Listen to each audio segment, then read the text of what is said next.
The manuscript was falling apart. Eleanor Gray knew she ought to stop handling it so often. The edges of the pages had grown soft with use, the ink fading in places where her fingers had traced the same lines too many times.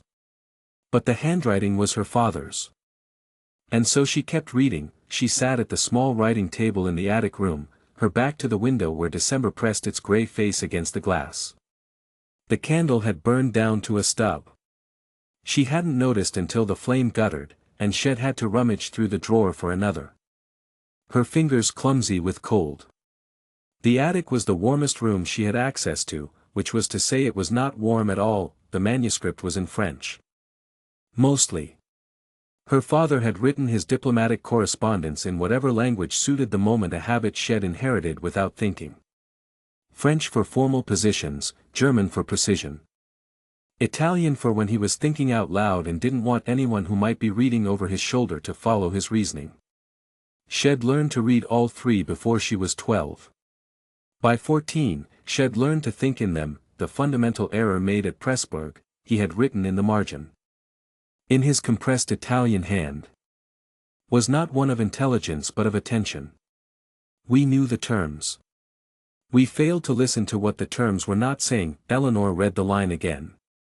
She had read it perhaps 100 times. It still seemed to her the truest thing anyone had ever written about the work of diplomacy. Or about most things, really. Downstairs, a door opened. She didn't move. There was a particular quality to sounds in this house. The way they traveled up through the floorboards and arrived changed, hollowed out. Like voices heard through water. She had become very good at interpreting them. That was her mother's quick step, there. No Cecilius. Her half-sister had her mother's walk but heavier, more deliberate. The walk of someone who had been told since childhood that she was worth watching. Mother. Cecilius' voice, bright with barely contained excitement, the kind that preceded an announcement. There is a letter. Eleanor turned a page. The reply was too low to make out individual words. But she could read the shape of it, the rising note of interest, the pause, the particular silence that meant her stepmother was composing herself before speaking, arranging her expression even in a room with no one to see it. From London, Cecilia said. The Winthbourne crest. Mother. It is the Winthbourne crest. Eleanor's hand stilled on the page. Alexander Winthbourne.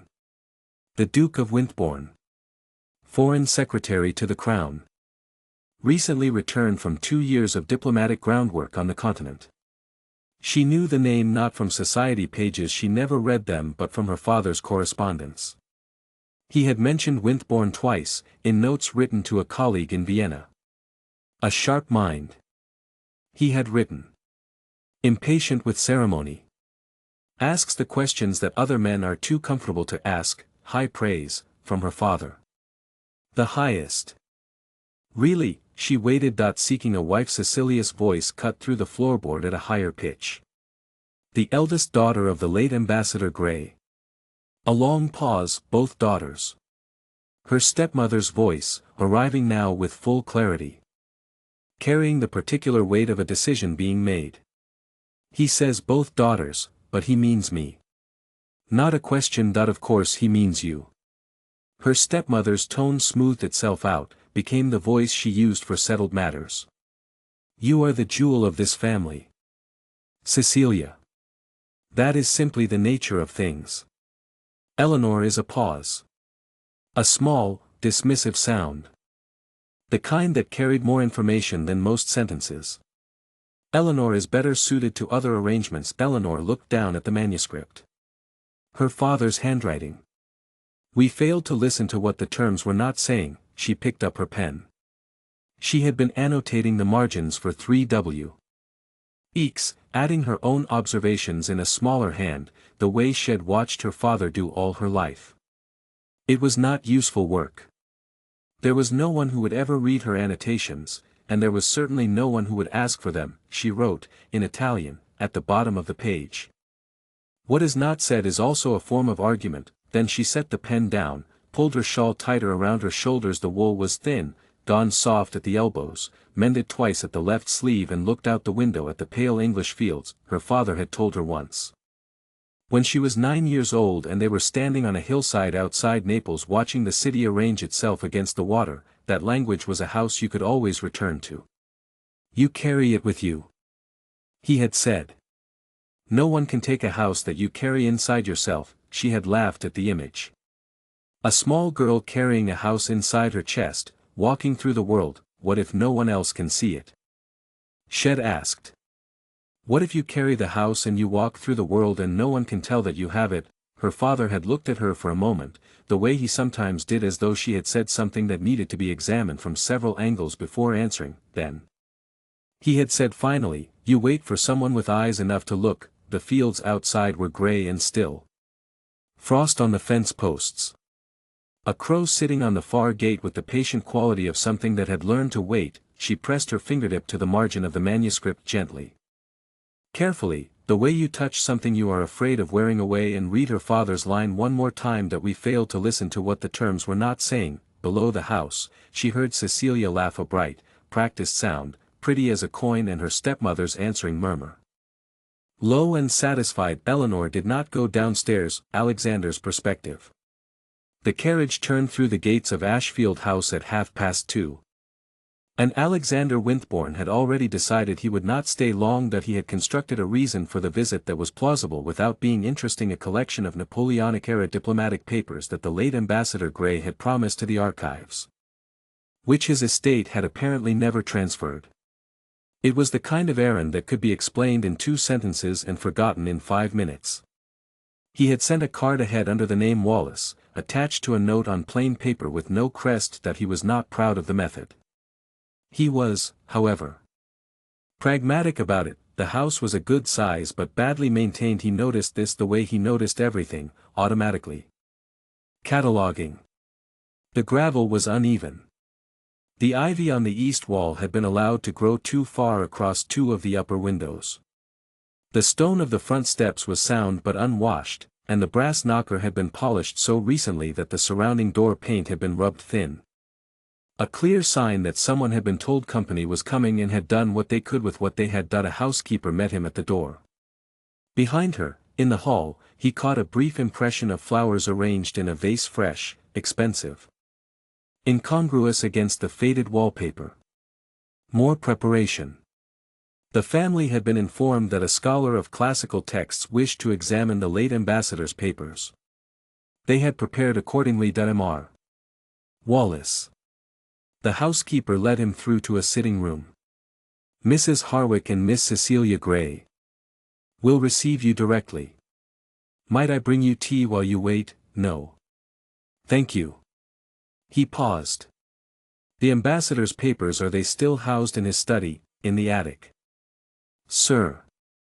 Miss Eleanor, a small hesitation. The kind that contained information. The elder Miss Grey has been cataloguing them. I see. The housekeeper withdrew. He stood in the middle of the sitting room and looked at it with the attention he had trained himself to bring to every room he entered, not for our pleasure, but because rooms told you things.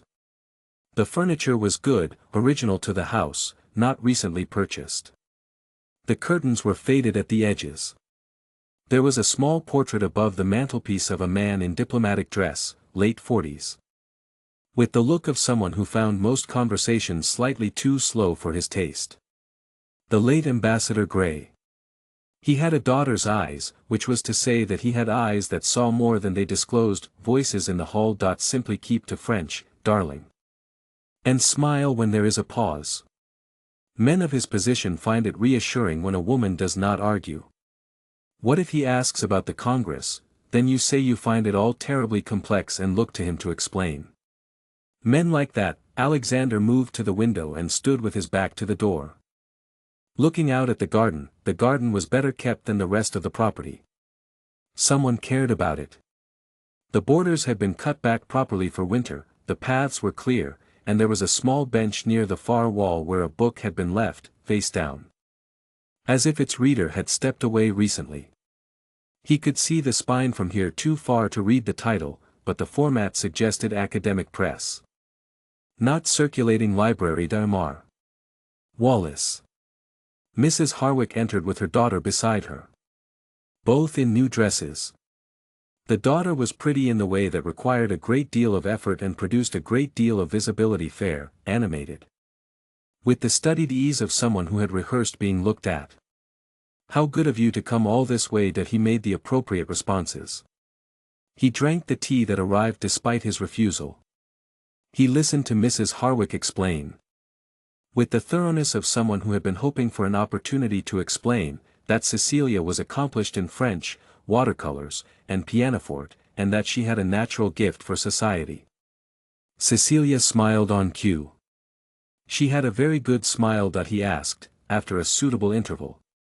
I wonder if I might be permitted to examine the attic room?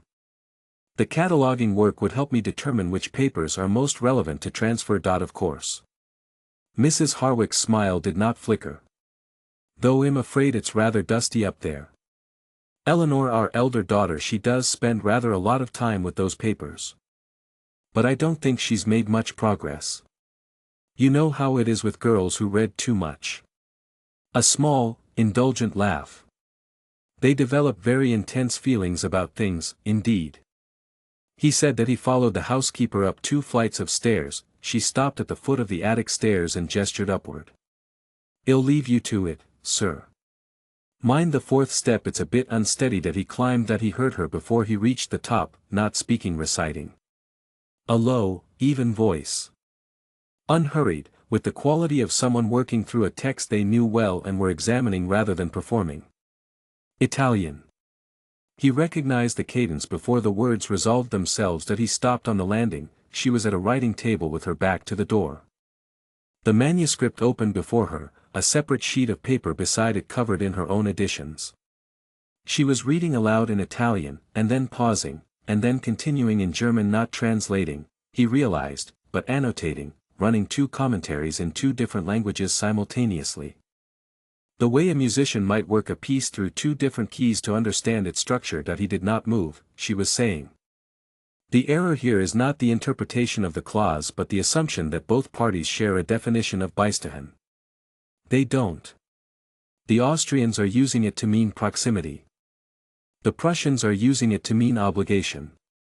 No one at the table noticed. Father noticed. She paused. Turned a page. He noted it in the margin and did not raise it in session. Which means he either considered it too early to press, or he was preserving the ambiguity for later use. A short silence.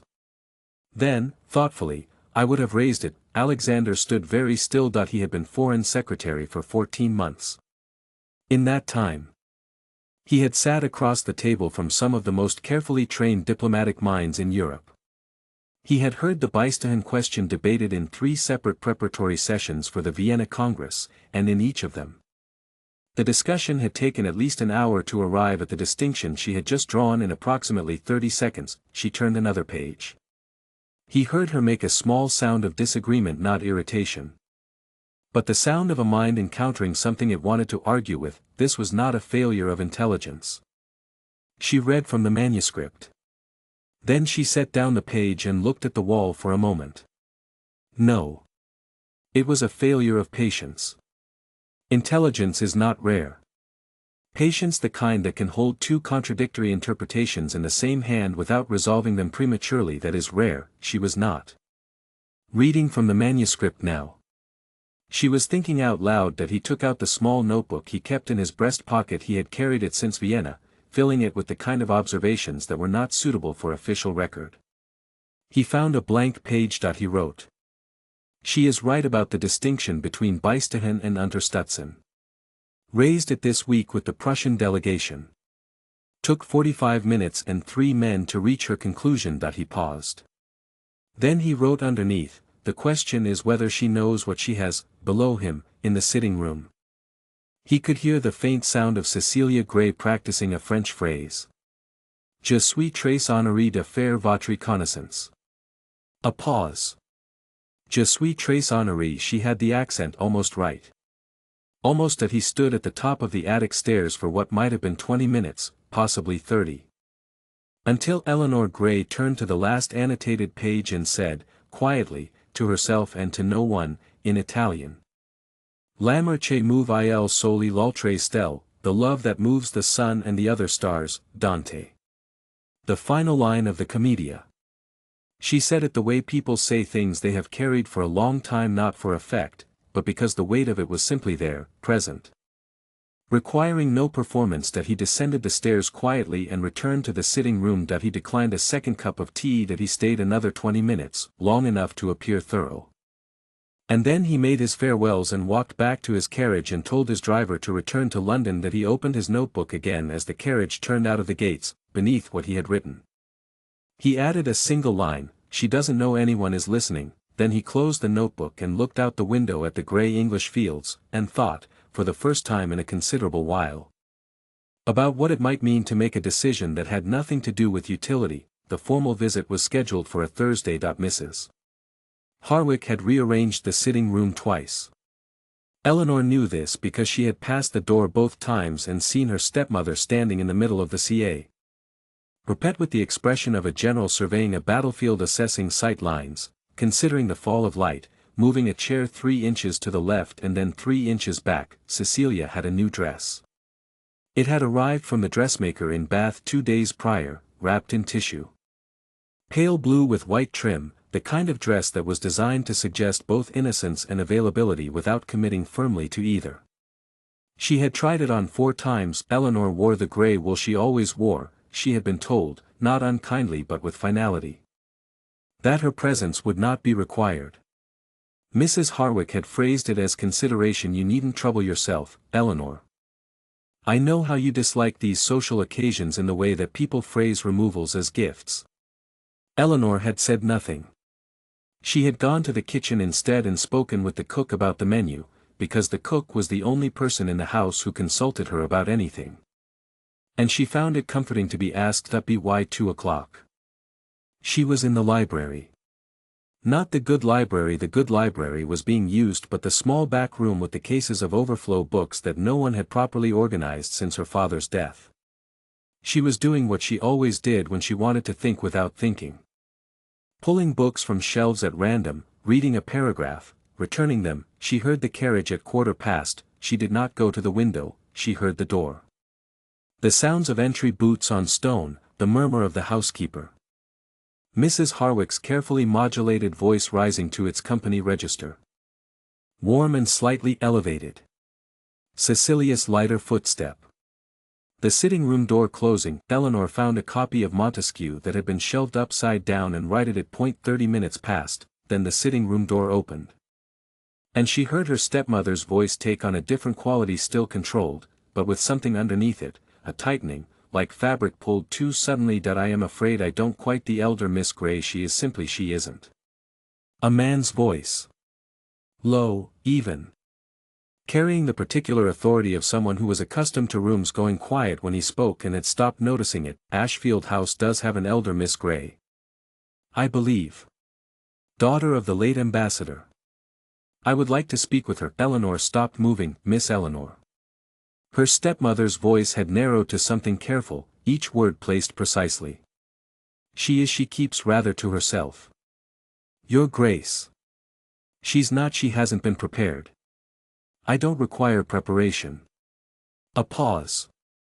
"I require Miss Eleanor Grey. If you would." She heard footsteps in the hall. Then the housekeeper's knock at the library door, 3 sharp taps. The kind that apologized for themselves. "Miss Eleanor. You are that is His Grace the Duke of Winthbourne has asked." Eleanor set the Montesquieu on the shelf. She looked down at her grey wool dress. She smoothed the front of it once, a practical gesture, not a vain one. "Yes," she said. In coming, she had formed no expectations of him, which meant that when she entered the sitting room, she was able to look at him without the distortion of anticipation that he was standing rather than sitting, which was itself a kind of statement. Tall. With the contained quality of someone who had learned very young not to take up more physical space than was strictly necessary in rooms that weren't his. Dark coat, no ornamentation. He looked at her when she came in with the attention of a man who was reading something, not admiring. Not assessing in the social sense, but genuinely reading, the way her father had looked at documents he considered important, her stepmother was arranged on the settee with the rigidity of someone maintaining a position under considerable pressure. Cecilia stood by the window, still beautiful. Still in the blue dress, with an expression that was working very hard to remain pleasant. "Miss Grey." He inclined his head. "Thank you for coming, Your Grace." She stopped a few feet inside the door. She did not sit, he hadn't sat. And it seemed discourteous to do what a guest hadn't done. "I was told you wished to speak with me, that I did." He looked at her with that reading attention for a moment longer. "I have a proposal to make. I believe you are aware of the general nature of it, that I know you sent a letter expressing interest. I am a member of this household." She kept her voice even. "I was under the impression that interest had been directed elsewhere. That impression was incorrect." He said it simply, without making anything of it. "I have reason to believe you are precisely the person I am looking for.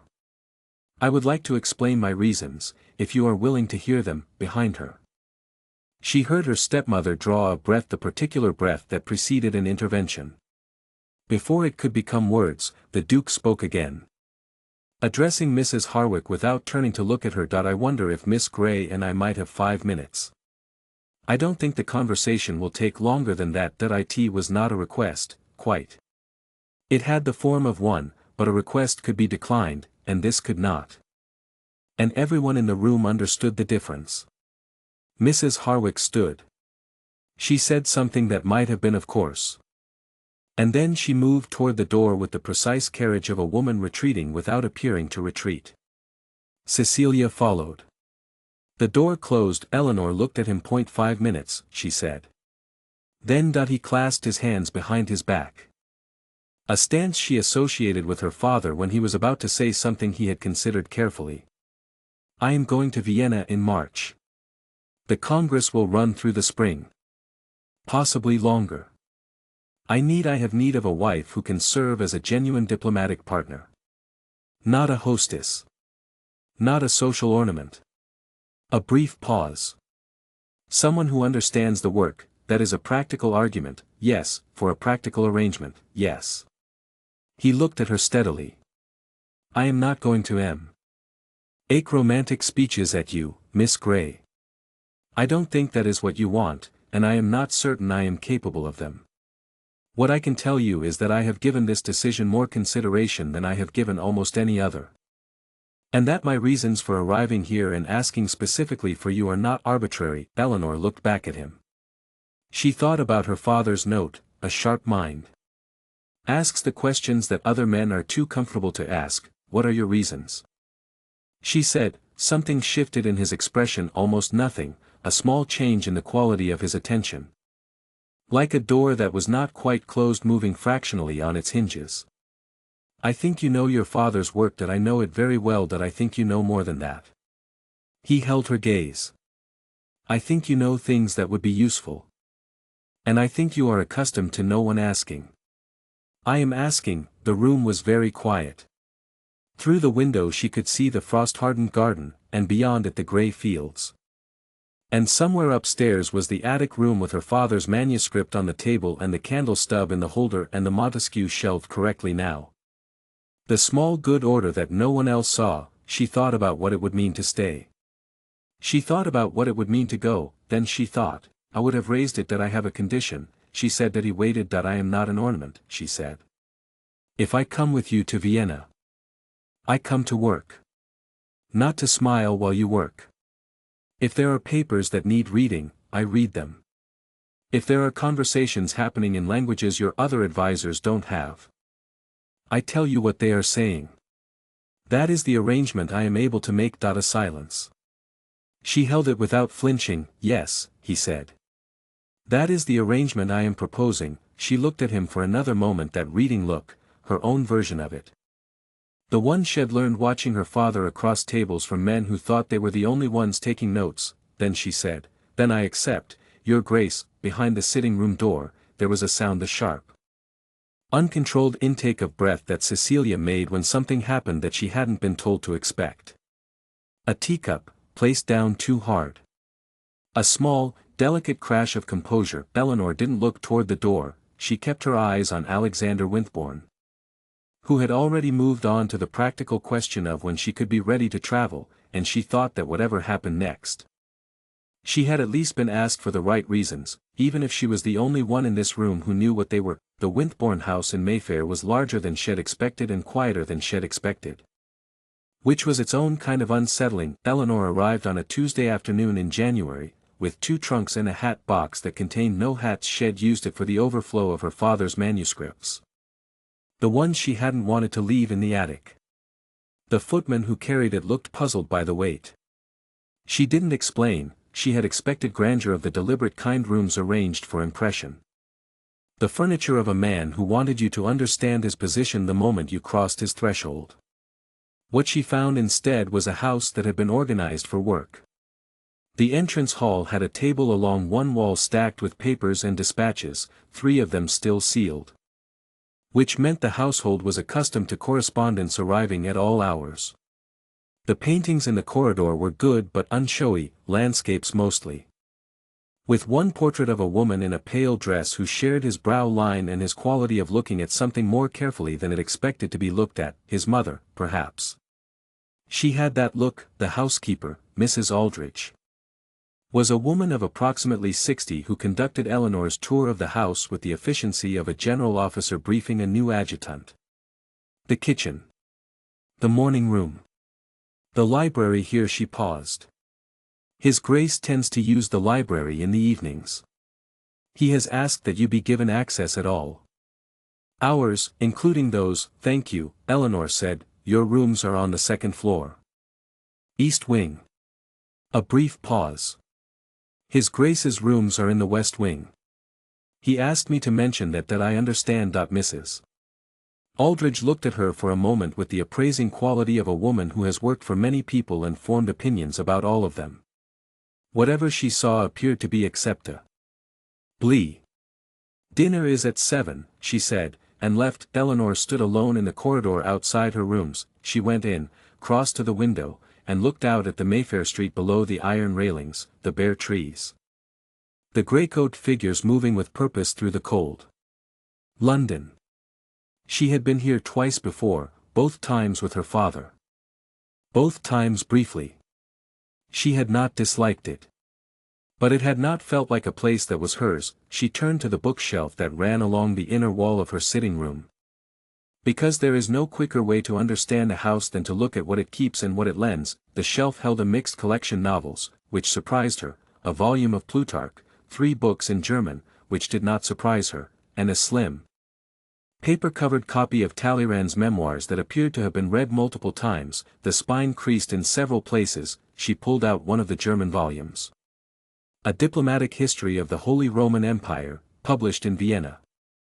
She turned to the title page. In the margin, in a compressed, decisive hand, his hand, she recognized it from the documents she'd seen at Ashfield. Someone had written a single question mark beside the author's thesis statement. She stood very still. She turned to page 47. Which her father had mentioned once in correspondence as containing the central argument of the text. Another marginal note. In German, small but legible. This assumes shared interest where there is only parallel interest. Not the same thing. Eleanor sat down slowly on the chair beside the window, the book open in her lap. She thought of her father's manuscript. Page 32, the note on Pressburg. We failed to listen to what the terms were not saying. She thought of the question mark she had written in her own copy of the same passage, the night she'd first read it, 12 years old and staying up past midnight with a candle while the house slept. She turned to the next page, another note. In English this time. Who benefits from the ambiguity? Follow that, not the stated position. She read it twice, then she closed the book carefully, set it on the side table, and looked out the window at the grey London afternoon. She had spent 3 years in that attic room, reading her father's papers, annotating the margins, thinking out loud to no one. She had come to believe, in the way you come to believe things that are never contradicted, that those thoughts were simply hers, private, unheard. The interior life of a woman that the exterior world had no use for. The book sat on the side table. He had asked the same question, and arrived at the same place, alone in this room. Before she had ever spoken a word to him, she did not examine the feeling this produced in her. She was not yet ready to examine it. She simply sat with it for a moment, the way you sit with something that requires more space than you have immediately available, and then she stood up. Straightened the book so it was aligned with the shelf edge, and went to change for dinner. The documents arrived on a Wednesday. Carried up from the study by a junior secretary who set them on the morning room table with the careful neutrality of a man who had been told not to ask questions, there were 11 of them. French, German, and one in Italian preliminary position papers from 3 of the delegations expected at Vienna, obtained through channels that Eleanor did not ask about and that she suspected she was not meant to ask about. A note in Winthorne's hand was clipped to the top of the stack. These require accurate translation and summary. My current translator has competency in French only. There is no deadline, but sooner is better than later. No, please. No, if you are willing. She found she did not mind. It was the language of someone who had decided to take her at her word. Which was, she thought, its own form of respect. She sat down and began. The French documents were straightforward position statements, carefully vague in the way that official position statements are always carefully vague. Designed to communicate commitment without incurring obligation. She translated them efficiently, noting in the margins where the vagueness appeared deliberate rather than diplomatic. The German documents were more interesting. 2 of them were internal memoranda, which meant they had been obtained rather than shared, and they used the contracted, elusive language that bureaucracies develop when they assume no outside reader. She worked through them slowly. Not because the language was difficult but because the subtext required attention. The Italian document she saved for last. It was a single page, handwritten rather than printed. And it took her approximately 4 minutes to determine that it was not what it appeared to be. The header identified it as a cultural exchange proposal from a minor Florentine administrative body. The content, on its surface, discussed the management of artistic collections. Beneath the surface, it was discussing something else entirely. She read it twice. Then she set it aside and worked through the remaining documents, and then she returned to it and read it a third time. By the time Winthorne came to collect the translations he came himself, she noticed. Rather than sending the secretary, she had been at the table for 3 hours and the light had shifted from morning gray to afternoon gray. Which was the primary way one distinguished time in a London January. He looked at the stack of completed translations. Then at her separate page of notes. The French documents are standard, she said. The summary is on the first page. The German ones are more substantive. I've flagged 3 passages where I think the phrasing is doing more work than it appears to. The second memorandum in particular. She paused. The Italian document is not what it says it is. He looked up from the stack. She slid the separate sheet across the table, not the translation, but her analysis. Written on plain paper in her small precise hand. The surface text is about paintings. The actual text is about troop movements through the Northern Territories.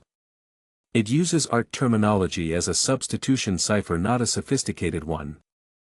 But it would pass a cursory reading. Restoration work means redeployment. New acquisitions means reinforcement. Storage concerns means supply lines. He picked up her analysis. He read it. His expression did not change in any large way, but she had been watching his face for 3 weeks now. And she had begun to learn its smaller registers, the slight shift of focus that meant he was revising an assumption, the fractional tension around his eyes that meant something mattered more than he intended to show. Both of those things happened, in sequence. While he read her page. You're certain? He said. That I am certain about the cipher structure. I'm not certain about the specific movements it's describing that would require cross-referencing with other intelligence. But the substitution pattern holds across the entire document. It's consistent. He set the page down. He looked at her with that eating attention, the full version of it, the one he usually kept partially shuttered. How long did it take you to see it, to be certain? About 20 minutes. She considered. I suspected it immediately. The prose style was wrong for the stated purpose, too compressed. And the vocabulary choices were slightly off. Art administrators don't write like military planners, but the instincts are hard to suppress. A silence. Outside, the London street conducted its grey business. My predecessor, he said, had that document for 6 weeks. Eleanor looked at the Italian page. What did he think it was? A cultural exchange proposal? She said nothing to that. There was nothing particularly useful to say. He gathered the documents into a careful stack, her analysis placed on top. At the door, he stopped without turning around. Tomorrow there are 4 more. All right, she said. He left. She looked at the table, the ink stains, the spread of papers now neatly realigned. The particular quality of a surface that has been worked on seriously. She thought about the document and its hidden text, about the patience required to read what was not being said. About her father's note in the manuscript margin that we failed to listen to what the terms were not saying. She pulled her next sheet of paper toward her and began to write up her methodology for the cipher. In case it was useful later. No one had asked her to. She did it anyway. She found him in the study at 11:30. This was not unusual. She had learned in the first week that the house had 2 rhythms: the daytime rhythm, which involved the secretary and the dispatch riders and the steady traffic of official correspondence, and the night rhythm, which was quieter and more honest, when the work that couldn't be done in front of other people got done. She had begun to keep the night rhythm herself, staying up late in the morning room with the documents that required uninterrupted attention. And so it happened occasionally that they were both awake in a house that was otherwise sleeping. She had seen the light under the study door. She had intended to pass by, then she had heard the sound, not distress, exactly, but the particular quality of silence that follows it. The silence of someone who has been sitting with something very heavy and has stopped trying to set it down. She knocked. Come. That he was at the desk, which was not unusual. What was unusual was the configuration of what was on it, not dispatches, not translation work, but 2 distinct categories of documents side by side. On the left, official papers, Vienna related. She recognized the format.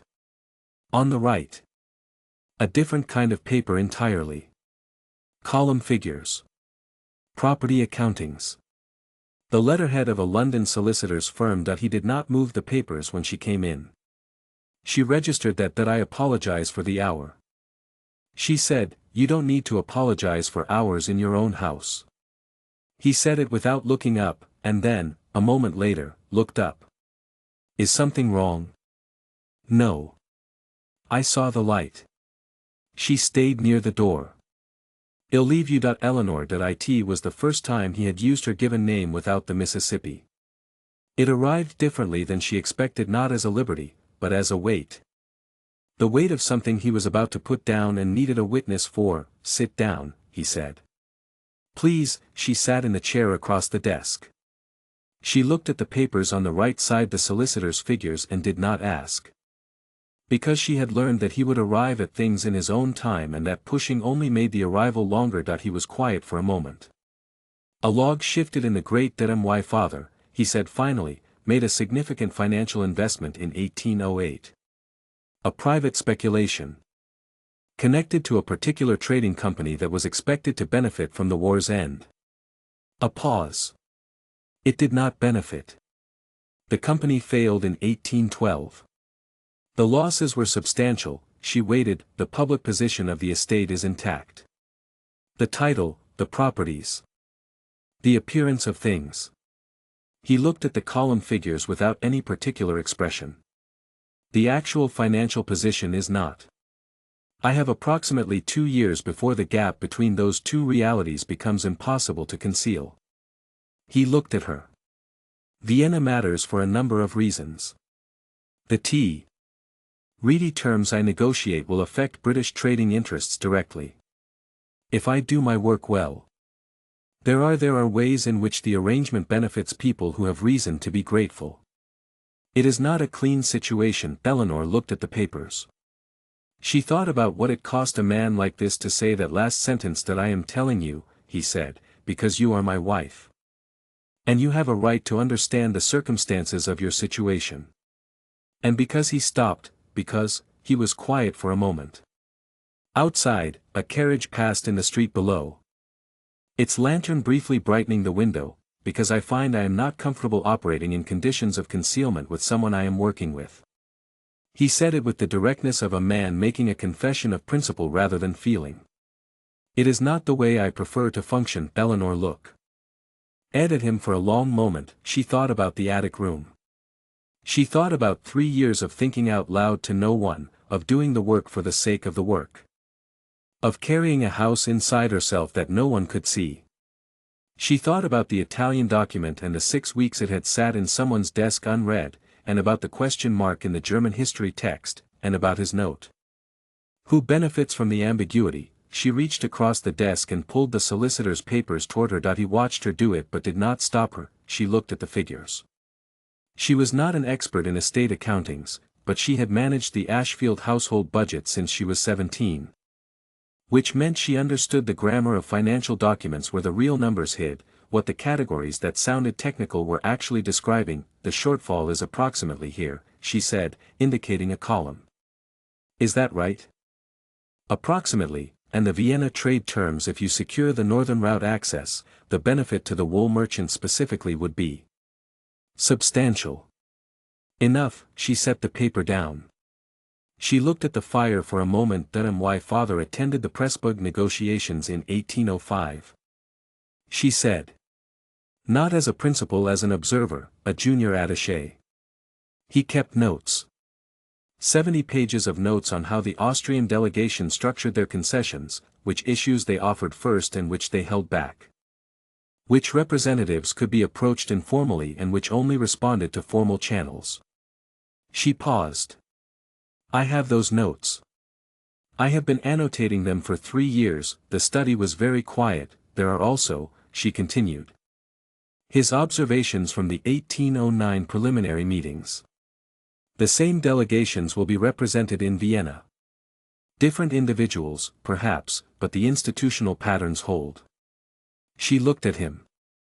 National negotiating styles don't change quickly. They are trained behaviors. Passed from senior to junior staff across decades. If you know the pattern, you know where to push and where to wait. Winthorne had not moved. He was looking at her with an expression she had not seen on him before, not the reading look, not the careful neutrality. But something underneath both of those, something that had not had occasion to surface until now. You have been annotating them for 3 years. He said, there was not much else to do with them, and you brought them with you. They were in the hat box. A pause. The one the footman found heavy. Something shifted in his face, not quite a smile, but in the neighborhood of one. The expression of someone encountering a precision of irony they hadn't expected and aren't sure what to do with. Eleanor, he said. I should like very much to read those notes. Yes. She said. I thought you might. She looked at the fire. He looked at the fire. The clock on the mantelpiece marked the half hour with a small, private sound. You told me your circumstances, she said. Because I have a right to know. And because you don't work well in concealment. She kept her eyes on the fire. I want you to know that I don't either. If there are things that affect this work, our work, I would rather know them than be managed around them. Understood? He said, and I want you to know that the 70 pages of notes are not a gift or a gesture. She turned her head to look at him. They are what I have been doing for 3 years, and they are relevant to what you are trying to accomplish. And using relevant resources is simply good practice. That he held her gaze. Simply good practice, yes. The log in the grate shifted again. Somewhere in the house, a clock ticked. All right, he said. Then tomorrow, if you are willing, we begin. She stood. She looked at the study, the desk.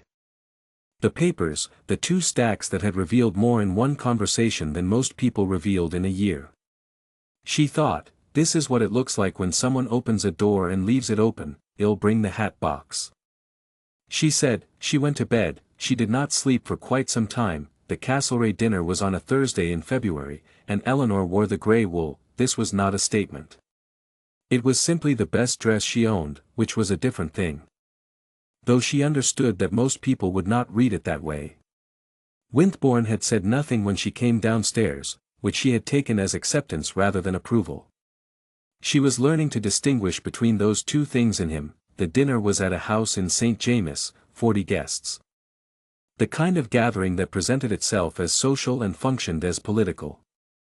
She had attended 2 smaller engagements since arriving in London, both of which had passed without incident, meaning that she had spoken when spoken to, listened more than she spoke, and committed no visible errors.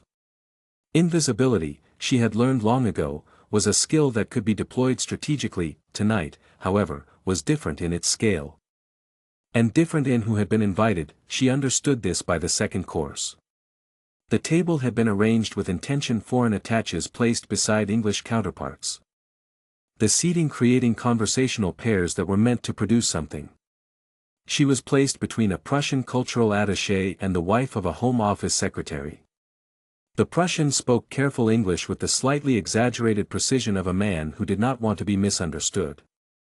His W.F., seated across from him, spoke to her neighbor in rapid German that she clearly did not expect anyone on the English side of the table to follow. Eleanor followed it. She kept her face arranged in the expression of polite attention she had developed for exactly this purpose, present enough to appear engaged, neutral enough to appear limited. The Prussian attache's wife was saying, to the man beside her, "They sent the wife. Do you see? Not an advisor. Not a secretary, the wife. Winthorne is either very confident or very foolish." Her companion said something Eleanor didn't catch, the word in the delegation. The attache's wife continued. "Is that she speaks languages? But so does a parrot. The question is whether she understands what she is hearing." Eleanor reached for her water glass. At the far end of the table, Winthorne was in conversation with Lord Castlereagh himself, both men with the contained, careful attention of people who were saying one thing and meaning 3 others. She watched him for a moment, the way he held his position without appearing to hold it, the way he listened, the particular stillness that meant he was filing something away. Then she heard, from the cluster of guests near the fireplace, a voice she recognized. "Cecilia." She turned her head slightly. Yes. Cecilia in pale yellow, a color she wore well. Standing with 2 women whom Eleanor didn't recognize and Mrs. Harwick on the outer edge. Their stepmother had apparently penetrated further into the London season than Eleanor had realized. This was, she thought, a thing she ought to have anticipated. Cecilia had not yet seen her. Eleanor returned her attention to the Prussian attaché, who was asking her, with genuine curiosity, whether she had visited the continent. She said yes, several times, with her father.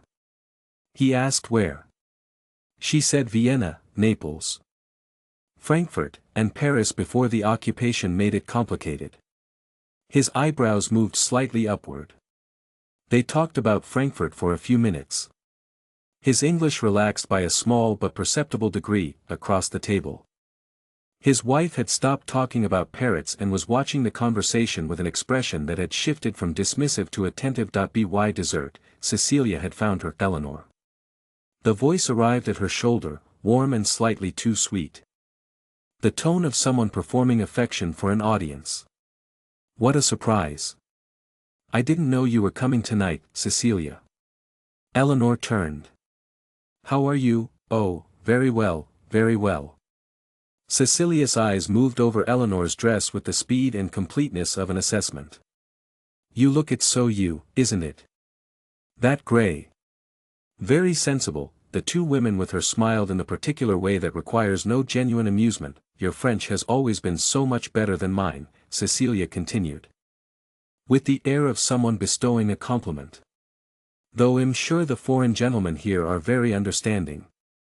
They must encounter all sorts. A small, sympathetic tilt of the head. I do think it must be difficult, Eleanor. This kind of evening. You were always so much more comfortable with your books. Eleanor looked at her. She thought about what it would be most useful to say, and whether any of the available options were worth using. She concluded that they were not here, not in this room. Not in front of these witnesses. It's kind of you to worry, she said, pleasantly. Do enjoy the rest of your evening. She returned to her seat. At the end of the evening, when the guests were collecting coats and finding carriages, Winthorne appeared at her side. He said nothing for a moment. Looking out at the departing crowd, the attache's wife, he said quietly. What was she saying during the fish course? Eleanor told him. All of it, including the parrot comment that he was quiet for a moment. And what did you think of it? I think she's right that the question is whether I understand what I'm hearing. A pause. I think the answer is yes. That he looked at her sideways, that almost expression, in the neighborhood of something. He reached into his breast pocket and produced a small folded paper, which he placed in her hand without drawing attention to the gesture. She unfolded it in the carriage. It was the seating plan for the Vienna preliminary meeting, which was scheduled for March. Her name was written in his hand. Next to his own. Not behind him. Beside him. She folded it again and looked out the carriage window at the London night. She thought about what Cecilia had said. You were always so much more comfortable with your books, and discovered that it no longer had the shape of an injury. The dressmaker's aim was Madame Vauquelin, and her establishment in Bond Street had the quality of a place that considered itself beyond requiring advertisement. Winthbourne had arranged the appointment without consulting her, which she had noted and decided to interpret as efficiency rather than presumption. He met her at the door of the shop, which she also noted. He could have sent a card, or simply told her the address. He had come himself. Madame Vauquelin received them in a room lined with bolts of fabric. The serious kind, not the decorative. Eleanor stood in the center while the woman moved around her with measuring tape and professional silence. Against the left wall, 3 bolts had been set out. Winthbourne stood near the window, looking at them. And she saw him register the one. She moved toward a grey-blue wool, fine quality, unobtrusive, with the slight tension that meant he was about to redirect something. Not that one, he said. She looked at him. That he crossed to the bolts and set the grey-blue aside with a decisive economy of movement. He considered the remaining options. Then he moved to a separate shelf and drew out something Madame Vauquelin had not placed with the presented selection: a deep blue silk velvet. The color of a winter evening just before full dark, the color of serious things. This, he said, that is, she considered the fabric, its weight, its declaration. That is not inconspicuous. Know that I am attending a diplomatic dinner. Not presenting at court. You are attending a diplomatic dinner as my wife and as a working member of the delegation. He said it without inflection. The way he said things he considered settled. There is a difference between inconspicuous and invisible. You have been invisible long enough. The room was quiet. Madame Vauquelin had developed a sudden interest in her measuring tape. Eleanor looked at the velvet. It was, she admitted privately, extraordinary, not showy, but authoritative, the kind of color that said, I have decided to be here and I am not asking your opinion of that decision. It's very blue. She said. Yes. It will require different gloves. Mine won't do. I am aware. A silence. She looked at the fabric. She thought about the grey wool she had worn to the Castlereagh dinner and every significant occasion before it, the careful self-erasure of it. The practical logic that had always seemed so sound and now seemed, under examination, like something else. All right, she said, while Madame Vauquelin worked measuring, pinning, consulting her in rapid French about the cut, which Eleanor answered in kind. Winthbourne remained by the window. At some point, while Eleanor stood still for the pinning of the bodice, he said something. Quietly, without preamble, apparently to the middle distance. In Italian. La marche move il soli l'altre stelle. The measuring tape went still in Madame Vauquelin's hands. Eleanor did not move. She could not, for the pinning, but she would not have moved regardless. She kept her eyes forward and felt the words arrange themselves in the air of the room, finding their shape. He knew that he had known since that afternoon in the attic, since he had stood in the stairwell and listened. He had been carrying this knowledge for weeks, through the documents and the study and the Vienna planning and the evening in the carriage, and he had said nothing. And now he had said this. She understood that it was not a declaration. It was a door, left open. The same way he had left the study door open on the night he told her about the finances. Not a demand, not an expectation, simply an opening that could be entered or not, on her own terms. In her own time. Madame Vauquelin resumed measuring. Eleanor looked at her own reflection in the long glass across the room, the unfamiliar lines of the velvet bodice, the blue that was not nothing, the face that was her face and that she was, she thought, only beginning to know how to wear without apology. She said nothing. He said nothing, but the room had changed. The particular quality of silence between them had changed, the way a room changes when a window is open. Same room, different air. And you cannot close the window again and pretend you didn't notice the difference. The dress was ready in 10 days, when she put it on for the first time in her own room. She looked at herself in the glass for a long moment, then she looked at her own face and said, in a voice that was entirely her own, yes, the ambassadorial dinner was held at Devonshire House on the last Friday of February, 3 weeks before the delegation's departure for Vienna. It was the largest gathering Eleanor had attended since arriving in London. 60, perhaps 70 guests. The kind of number that turned a room into a system, with its own currents and pressures and territories. She arrived with Winthbourne and stood beside him through the first hour of it, during which he spoke to 4 different men about 4 different things, and she listened to all of them simultaneously. Which was not difficult but required a particular quality of attention that she had learned to sustain. The blue dress was doing something she hadn't expected. It was not that people looked at her, people had always looked at her, or rather, had always looked past her.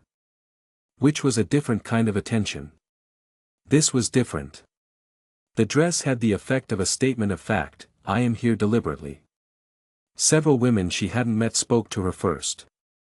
Which had never happened before. The Prussian attaché from the Castlereagh dinner found her near the windows and continued their conversation about Frankfurt with the ease of resumption rather than introduction. She was, she thought, beginning to understand what it felt like to take up the correct amount of space. Then, at the edge of the room, she saw Cecilia, same pale yellow, same practiced ease. Eleanor noted her presence and returned her attention to the Prussian attaché. And the evening continued. The difficulty arrived after dinner. Eleanor was standing with the attaché's wife, who had revised her parrot hypothesis considerably over the previous weeks and now spoke to Eleanor with the directness reserved for people she considered worth speaking to directly. When He heard the shift that it was a social shift, the kind that has no sound of its own but produces a sound in everything around it, conversations that pause fractionally, heads that turn by degrees. The specific quality of attention that means information is moving through a room. She caught the word grey from 2 directions at once. She did not turn immediately. She finished her sentence to the attaché's wife. Then she turned. Cecilia was at the center of a cluster of 4 women. Close enough to the room's main current that what she was saying would travel. Her expression was the one Eleanor knew well, the sympathetic concern that was its own form of weapon, the look of a woman saying difficult things because she loved you. Eleanor moved slightly to her left, to a position where she could hear. I don't like to say it, truly I don't, Cecilia was saying, with the soft precision of someone who liked very much to say it. But I do think people ought to know. She never had any facility for French. Father used to despair of it. Poor man, and I worry that she has perhaps let the Duke believe otherwise. It would be so like her, I'm afraid. She was always very well imaginative, shall we say. One of the women asked something. Lo, the arrangement. Cecilia continued. Well, Mother did know someone who knew someone in the Duke's household, and there was a conversation, and I don't say it was improperly managed, exactly. But well, one does wonder whether he would have looked twice at her under ordinary circumstances. She is not what one would expect him to choose, is she? Another murmur from the group, and then there is what she said. Cecilia's voice dropped to the register of confidence. The register that travels furthest. About the Duke himself. I shouldn't repeat it, I really shouldn't, but she called him in front of Mother and myself, she called him an upstart. Can you imagine? Said he was nothing before Waterloo and that his title sat on him like a costume. I was mortified. I didn't know where to look. Eleanor stood very still, the room moved around her. She was aware of the attaché's wife at her shoulder. Was aware of the slight stiffening that meant she had heard as well. Was aware of the murmur spreading outward from Cecilia's cluster like a stone dropped in water. She looked across the room. Winthbourne was standing with Lord Castlereagh and a man she recognized as the Austrian preliminary attaché. He was not looking at her. Then he was. The distance between them was perhaps 20 feet and contained approximately 40 people, and she could not read his expression at this range, not with precision, only the outline of it, watching, waiting. The quality of someone who was gathering information before acting. She looked back at him and felt the room pressing in from all sides. A woman nearby, she didn't know her, a baronet's wife, someone had introduced them earlier, touched her arm lightly. Lady Winthbourne. Are you quite all right? Eleanor straightened. She thought, I have been in this position before. Different room, same architecture. The walls close in, the air goes thin, and the correct move is to become smaller, she thought. I am wearing the wrong color for that. She turned toward the nearest cluster, not Cecilia's, but the group of women beside it, who had clearly heard everything and were now in the process of forming an opinion. That I believe, she said, clearly enough to carry, that I have been described rather thoroughly this evening. She kept her voice even. The tone of someone making an observation. Not a complaint. I find I don't intend to answer to it. I have not said anything I am ashamed of, and I will not apologize for words I did not speak. The cluster went quiet across the room. Winthbourne had excused himself from Castlereagh. He was moving. He did not hurry. Eleanor watched him cross the room with the unhurried, purposeful quality of a man who had decided something and saw no reason to announce the decision before it was complete. The crowd parted for him the way crowds part for people who do not slow down, not through force, but through the simple communication of direction. He stopped beside her. He looked at her first, a single direct look, question and answer in the same motion. She gave him the smallest nod. I'm all right. Do what you're going to do. He turned to face the room. I wonder, he said, at a volume calibrated precisely to reach every conversation within range without appearing to raise his voice, if I might have the room's attention for a moment. It was not a request that required enforcement. The conversation stopped. Cecilia, Eleanor noted, had gone very still.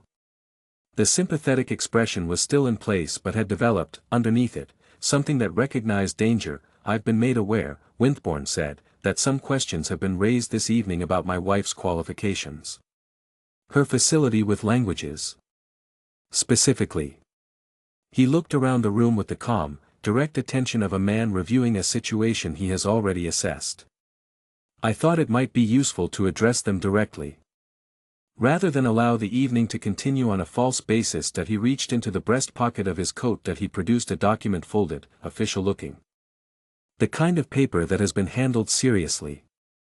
He unfolded it with the economy of a man who did not use gestures for effect. This is a translation and analysis prepared by my wife 6 weeks ago. The original document was a report submitted by a northern Italian administrative body, ostensibly regarding the management of cultural collections. He looked at the paper. It was, in fact, a coded military communication regarding troop dispositions in the Northern Territories. The cipher had gone undetected for 6 weeks prior to her examination of the document.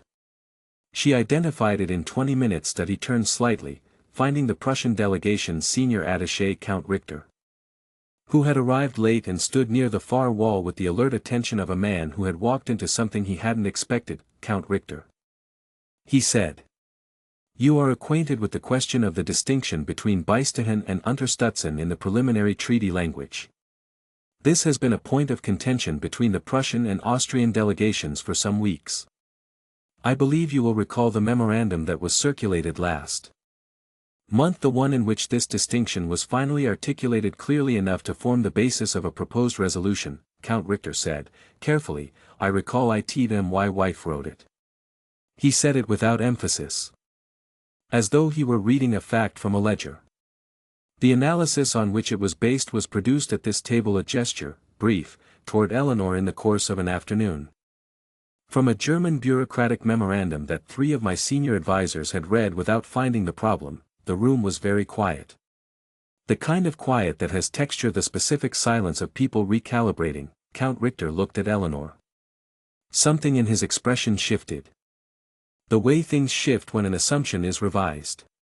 He inclined his head, a small movement, precise, the continental acknowledgement of a professional peer. Winthbourne folded the document and returned it to his pocket. Then he turned, for the first time, to look at Cecilia. It was not a dramatic movement.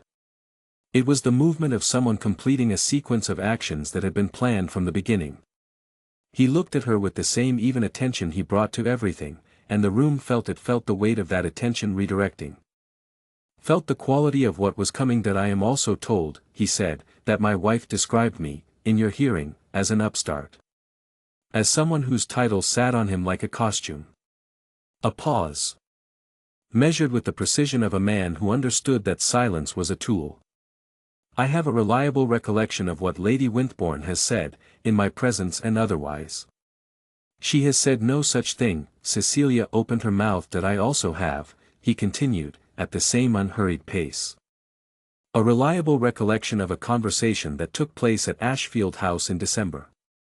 A conversation that occurred in the garden, during which certain observations were made about my title, about my origins. About the relative merits of various members of that household. He let that settle. Those observations were not made by my wife. The color had left Cecilia's face in the specific way that color leaves a face when a person realizes that a weapon they believe to be theirs has been in someone else's age. And the entire time, you were practicing French that afternoon, he said. In the sitting room. Je suis très honoré de faire votre connaissance. You practiced it 4 times. He said it without cruelty, which was, Eleanor thought.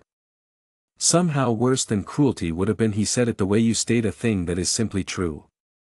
You had some difficulty with the pronunciation of honoré. A sound moved through the room. Not laughter, not quite, but its near neighbor. The collective exhale of people who have been holding something. My wife, he said, was in the attic. She was working through a set of diplomatic manuscripts in 3 languages. I know this because I was there, and I listened, and I made notes. He reached into his pocket again. The small notebook. The one Eleanor had never seen him without, and held it up briefly, not opening it. Proof of existence, not of content. The notes are not relevant to this evening. What is relevant is that I made my decision on the basis of what I observed directly. And that the account of that decision which has been offered this evening is false in every material particular. He put the notebook away. He looked around the room once, the full sweep of it. The attaches and the barons and the wives and the men from the Foreign Office and Count Richter with his revised expression and Cecilia with her absent color, and then he looked at Eleanor. The look was not a performance. It had nothing in it for the room. That I do not, he said. And his voice had changed slightly, still even, still controlled, but with something underneath it that had not been there before, something that was not for diplomatic purposes, require anyone in this room to revise their opinion of my wife. Her work will do that. A pause.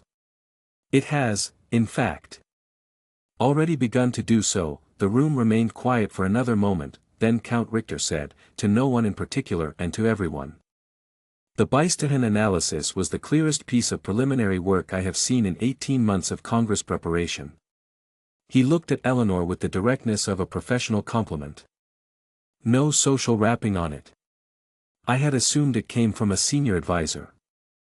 I was clearly working with insufficient information. Someone near the window began to speak. Then someone else. The room's current, which had been running one direction for the past quarter hour, reversed. Eleanor stood still in the center of it. She was aware of the blue dress.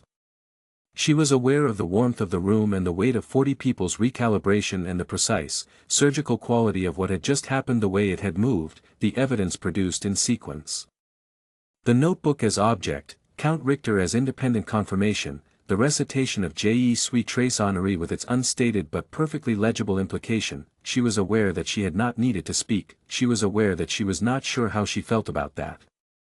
And that it was a question for later, for a quieter room, and that what she felt right now, standing in the December blue dress in the wreckage of the last half hour, was something she did not yet have the right word for. Winthbourne had turned back to Castlereagh, who was watching him with the expression of a man filing away a piece of information he expected to find useful. Cecilia, Eleanor noted, had moved toward the door. Mrs. Harwick, who had arrived at some point during the proceedings and stood near the back of the room with the expression of someone watching a carriage accident, followed. The attache's wife appeared at Eleanor's elbow. She said, in German, with the dry precision of a woman who appreciated workmanship. Well, that was efficiently done, Eleanor said, also in German. He doesn't like waste. The attache's wife considered this. No, she said. I see that. She looked across the room toward Winthorne. Neither, I think, do you? Eleanor looked at him too. He was listening to Castlereagh now, fully present. The room's drama already filed away in whatever internal system he used to process things that had been completed. No, she said quietly. I don't. The guests departed by degrees. Eleanor watched them go from her position near the windows, the attaches collecting their wives. The barons finding their coats, the steady drainage of a room returning to its ordinary proportions. Count Richter paused on his way out and said something to her in German, formal and precise, about looking forward to the preliminary sessions in Vienna. She replied in kind. He nodded once. With the particular finality of a man who had updated a file and closed it. And left. The attache's wife pressed her hand briefly on the way past. No words. The pressure of the hand said what it needed to say. Cecilia was gone. Mrs. Harwick was gone. Eleanor did not know at what point they had left, only that the pale yellow dress was no longer anywhere in the room.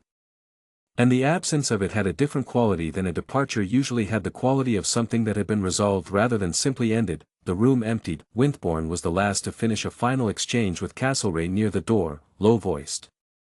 The kind of conversation that had a shape she recognized now, information being transferred, assessed. Filed. Castlereagh left. The host and hostess made their courtesies and withdrew to give the appearance of privacy without actually providing it. Then it was quiet. Winthorne crossed the room toward her. He stopped a few feet away, beside the windows. And looked out at the Mayfair street below, the carriages, the torches, the last guests disappearing into the dark. Neither of them spoke for a moment. Outside, a carriage lantern swung past, briefly filling the glass with moving light and then releasing it. You knew? She said. Since December, yes. The stairwell. At Ashfield, the landing outside the attic door. A pause. I stayed longer than I intended. She looked at his reflection in the window, the dark coat, the line of his jaw. The quality of stillness that she had spent months learning to read. You could have told me that I could have. He was quiet for a moment. I wasn't certain it would be useful. To tell you that I had listened without your knowledge. Another pause. Smaller.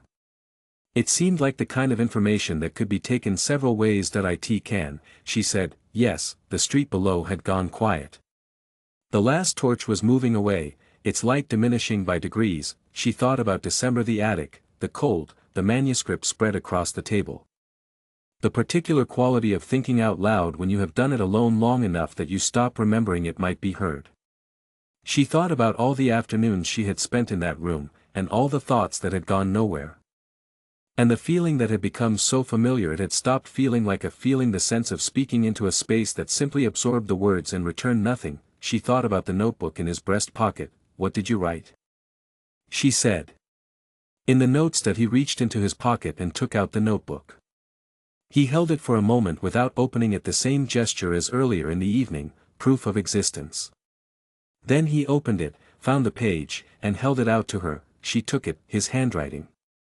Compressed and decisive, the hand she had come to know from document margins and the occasional note left with a stack of papers. 2 lines, written in December. Before he had said a word to her directly, she is right about the distinction between Beistuchen and Unterstützen. Raised it this week with the Prussian delegation. Took 45 minutes and 3 men to reach her conclusion, and underneath, smaller. She doesn't know anyone is listening. She read it twice. She read it a third time. She was aware of several things at once, the weight of the notebook in her hands, the quality of the silence in the room. The fact that she was holding in a form she could read and examine and return to the record of the moment she had been found. Not chosen, not selected. Not evaluated. Found. The way you find something you didn't know was lost. She looked up. He was watching her with the reading attention, the full version. Nothing shuddered. The version she had seen only a handful of times, and which meant, she had learned. That he had decided something and was waiting to see what she decided. You stayed on that landing for half an hour, she said. Listening to me talk to myself about the Pressburg negotiations. The Beistuchen analysis took approximately 8 minutes. The remainder of the time I was. He stopped. A fractional pause. The kind that meant he was selecting a word rather than avoiding one. Listening to someone think. It is not a common experience. She looked at him, she thought about all the things she might say. There were several available, ranging from the practical to the otherwise, and she found that most of them were not adequate to the situation. The situation was not one that had a correct response in the languages she had been trained in. It was something else. It was the thing her father had been describing, perhaps. When he described a house you carry inside yourself and wait for someone with eyes enough to see or ears enough, as it turned out, she closed the notebook and held it out to him. He took it. Their fingers did not quite touch, and then they did briefly, the contact of a handoff. Lasting perhaps 2 seconds longer than a handoff requires, she said.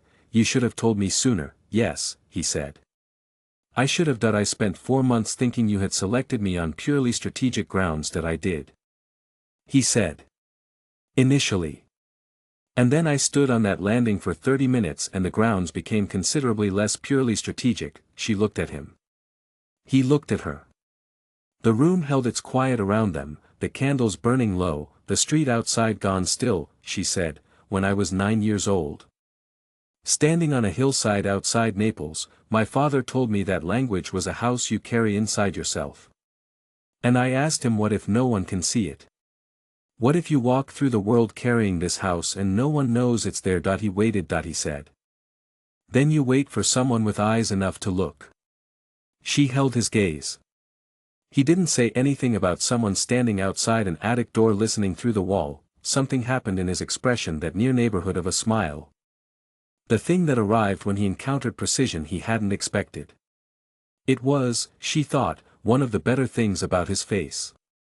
One of several things she had catalogued, quietly, over the past months, in the part of her mind that ran parallel to the diplomatic analysis. Your father, he said, was a man who understood the value of available information. That he was. I suspect he would have considered the method acceptable. I suspect, she said, he would have considered it characteristic. The candle nearest them guttered in a draft from somewhere, throwing the light briefly sideways. She looked at him in that uncertain light, the man who had stood outside a door in December and written "She doesn't know anyone is listening" in a notebook he had then carried across the winter and into a room full of foreign attaches and used as an instrument of precision, and thought, yes. This is the person I married. I have been learning him for 4 months and I am not finished, but I know the shape of the work, she said. I would like to go to Vienna. I would like to go. Not because of the treaty terms or the trade routes or the Prussian delegation. She paused. I would like to go because it is the work and the work is mine and I want to do it well. Yes. He said. I know that too. A silence. The right kind, the kind that isn't empty. She held out her hand, not a formal gesture. Not the gesture of a woman offering her hand to be bowed over. The gesture of a person extending something toward another person and waiting to see if it is taken. He took it, not bowing. Holding his hand around hers, the warmth of it, the simple fact of it. Outside, London was quiet. The torches had burned down. The street was dark and cold, and the winter that was ending was the last winter she would spend invisible, and she knew it. And she thought her father would have found this outcome, all things considered, precisely what the evidence had always suggested was probable. She did not say this out loud. She held his hand in the quiet room and thought. He would have liked you. He would have liked you for asking the questions that other men are too comfortable to ask, and for standing on a landing for 30 minutes, and for the question mark in the margin of the German history, she thought. I will tell him that. Later. Not tonight. Tonight was for this the room, the quiet, the hand, the particular quality of an ending that was also a beginning. Which was the only kind of ending worth having. Vienna in March was nothing like England. Eleanor stood at the window of the delegation's residence on the Herrengasse and watched the city arrange itself in the morning light, the pale stone, the gilded cornices. The particular quality of Viennese air which seemed to carry more history per cubic foot than was strictly necessary. She had been here before, twice, with her father. The city had been younger then, or she had. Or both. She turned back to the desk. The oil lamp was still burning. She had been up since 5, when a dispatch had arrived from the Austrian Preliminary Secretariat requiring translation before the morning session. She had done it, added her analysis. Left it on Winthorne's chair where he would find it when he came down. It was now 7. Outside, the city was waking up. Inside, the residence was beginning its day rhythm, the sound of the kitchen. The footsteps of the secretary arriving early, the hat box was on the shelf above the desk, she had unpacked it the first night, arranged the manuscripts on the shelf in the order she used them, the father's Pressburg notes on the left where she could reach them quickly. The Vienna observations on the right, her own annotated copies in the middle. It looked, she thought, like a working library. It looked like hers. She picked up her pen, the door opened, Winthorne came in with the particular energy of a man who had already been awake for some time and had accomplished several things. He was carrying a document new, she could tell by the way he held it. Something that had arrived recently and mattered that he set it on the desk in front of her without preamble. She looked at it. An Austrian protocol document, the final version of the Northern Trade Clause. She read the relevant section, she looked up, Article 7. He said. They used Unterstützen, she read it again.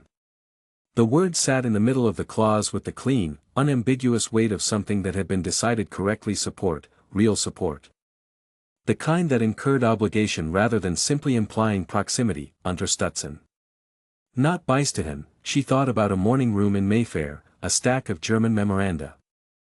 An afternoon of work that she had done because the work was there and needed doing.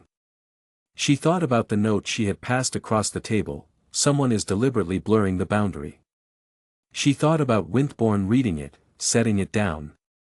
Looking at her with the full version of his attention, she thought about how long the word had traveled to get here from a page in a German bureaucratic memorandum, through her analysis, through 6 months of negotiation, through every meeting and dispatch and preliminary session.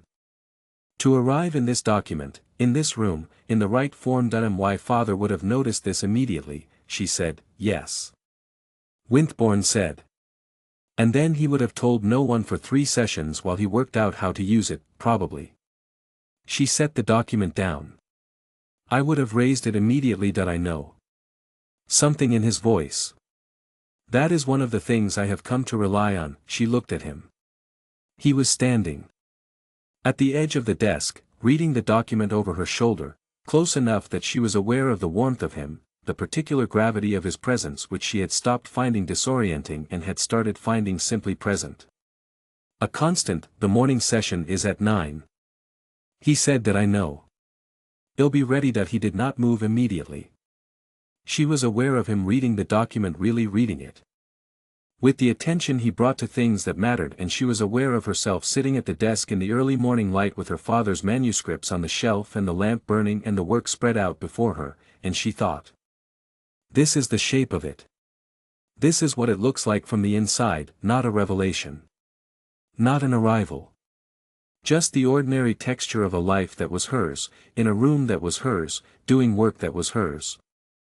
Beside a person who had known it before she did. She pulled the father's Pressburg notes from the shelf. There's a passage in here, she said, about how the Austrian delegation structures their initial concessions. They'll use the same pattern this morning. It'll mark the relevant section. All right. She opened the manuscript to page 43. Her father's handwriting. Compressed and purposeful. The margins covered in her own smaller editions, 3 years of quiet thinking made visible. She found the passage and reached for her pen to mark it, then she stopped. She turned to the last page of the manuscript, the one she had read 1,000 times. The one with the Dante line at the bottom, her father's hand, the ink faded to brown at the edges. L'amour che move il soli l'altre stelle. She looked at it for a moment, then she took her pen and, in the margin beside it, in her own handwriting, she wrote in English. Father was right. She closed the manuscript and set it at the corner of the desk where it would be in reach during the session. She picked up the Austrian protocol document and began to prepare her notes for the morning. Behind her, she heard Winthorne pause. She did not turn around. She did not need to. She knew the quality of his silences well enough now to read them without looking. Knew the difference between the silence of a man processing information and the silence of a man who had read something over your shoulder and Understood what it meant and was choosing not to speak because some things are complete without speaking. This was the second kind. She wrote her notes. The lamp burned. Outside, Vienna continued its mourning. The city had seen 100 congresses. 100 sets of negotiators arriving with their dispatches and their ambitions and their carefully maintained positions, and it had outlasted all of them, and it would outlast these too, and none of that mattered particularly because what mattered was here the desk, the work. The manuscript with its new annotation, the man at her shoulder who had stood outside a door in December and listened, and had understood what he heard. The session was at 9 that she was ready.